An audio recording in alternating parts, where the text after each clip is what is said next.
आप मुझे इनके दामाद जो हैं, जितने भी इन लोगों के दामाद हैं, वो ज़्यादातर सबके बीजेपी वालों के दामाद मुस्लिम हैं। आपको इतनी तकलीफ है मुसलमान से, तो अपनी पार्टी में मुसलमान नेता क्यों भर्ती करें? शाहनवाज हुसैन हिंदू है, मुख्तार अब्बास नकवी हिंदू है, बताइए ना। आपको अपनी बेटियों की अगर इज्जत और आबरू को बचाना है तो बीजेपी को वोट मत दीजिएगा। अपने बच्चों को रोजगार दिलाना है तो बीजेपी को वोट मत दीजिएगा। अन्यथा अगर आपको अपने पढ़े लिखे बच्चों से, डिग्री होल्डर बच्चों से अगर आपको पकौड़े ही तलवाने हैं तो बड़े शौक से जाइएगा और बीजेपी को वोट दीजिएगा। बलात्कार की घटनाएं जगह जगह से सुनने को मिलती हैं, लेकिन कोई भी व्यक्ति आज सड़कों पर प्रदर्शन और प्रोटेस्ट करने को नहीं निकलता है। जिस प्रकार से जो है महिलाओं के साथ में छेड़छाड़ होती है, इस मामले के लिए कोई बोलने को तैयार नहीं होता है। किस प्रकार से आप देखते हैं कि कई वीडियो जो पहले भी सामने आई थी कि एक उत्तर प्रदेश का जो एक सरकारी कर्मचारी था, वो किस प्रकार से एक अपने कर्मचारी से उसकी वाइफ की डिमांड करता है, उसकी वाइफ को बुलाने की मांग करता है, जिस कारण जो है वो सुसाइड भी करने की कोशिश करता है, सुसाइड कर लेता है। ऐसी कितनी सारी खबर हमें देश के अंदर सुनने को मिलती हैं, लेकिन उसके बावजूद भी हमारे देश की सरकार ना तो फास्ट ट्रैक कोर्ट में इम्प्लीमेंट करती है और ना ही फास्ट ट्रैक कोर्ट के जरिए इस देश के अंदर महिलाओं को इंसाफ दिलाने का काम करती है। इसमें जिस बेटी के साथ बलात्कार होता है, बीएचपी सड़क पर प्रदर्शन करने के लिए क्यों नहीं उतरता? इस सवाल का जवाब दे दीजिए। जब इस देश के अंदर इंद्र मेघवाल के साथ में दुर्व्यवहार होता है, तब बीएचपी सड़क पर प्रदर्शन करने के लिए क्यों नहीं उतरता? इस सवाल का आप जवाब दे दीजिए।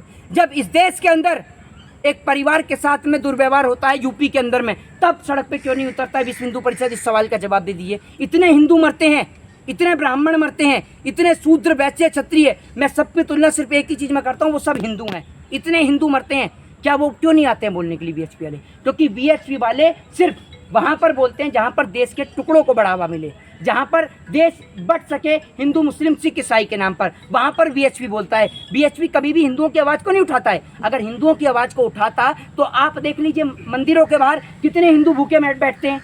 बताइए, क्या इस देश के अंदर बीएचपी की आप बात करें, आप कहते हैं कि हिंदुओं की सरकार चल रही है, पूरा देश चिल्लाता है हिंदुओं की सरकार चल रही है, हिंदुओं की सरकार चल रही है। चलिए एक काम कर दीजिए, मुसलमान को पेट्रोल दे दीजिए 100 रुपये, हमें 80 रुपये दिलवा दीजिए।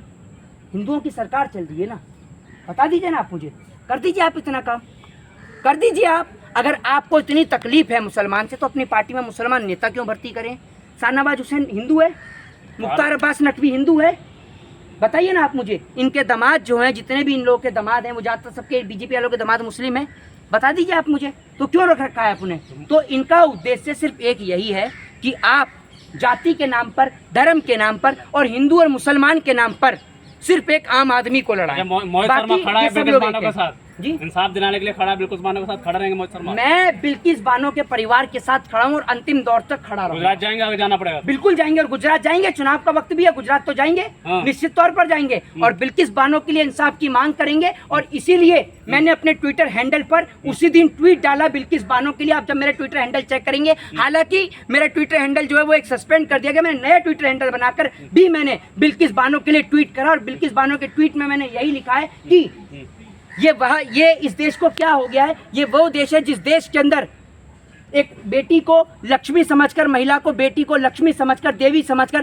पूजा जाता था, जिस देश में बेटी के सम्मान में लंका दहन कर दिया जाता था, आज उस देश के अंदर बलात्कारियों का स्वागत फूल की माला पहनाकर किया जा रहा है। ये लोग हमारे देश के नहीं हो सकते। ये ट्वीट मैंने बिल्किस बानो के लिए किया है और मैं पूरे देश से कहूँगा कि बिल्किस बानो के लिए मुहिम चलाएं, हैशटैग बिल्किस बानो के लिए आप मुहिम चलाएं और बिल्किस बानो के इंसाफ की मांग पूरे देश में करना चाहता हूं कि चाहे गुजरात का चुनाव हो, चाहे चुनाव हिमाचल का हो, चाहे चुनाव 2024 का हो, नतीजा और फैसला आप वोट इसी बात पर कीजिएगा कि आपको अपनी बेटियों की अगर इज्जत और आबरू को बचाना है तो बीजेपी को वोट मत दीजिएगा। अपने बच्चों को रोजगार दिलाना है तो बीजेपी को वोट मत दीजिएगा। अन्यथा अगर आपको अपने पढ़े लिखे बच्चों से, डिग्री होल्डर बच्चों से अगर आपको पकौड़े ही तलवाने हैं तो बड़े शौक से जाइएगा और बीजेपी को वोट दीजिएगा। लेकिन अगर बच्चों से पकौड़े नहीं तलवाने तो आप बीजेपी को वोट बिल्कुल मत दीजिएगा। जय हिंद, जय भारत, वंदे मातरम।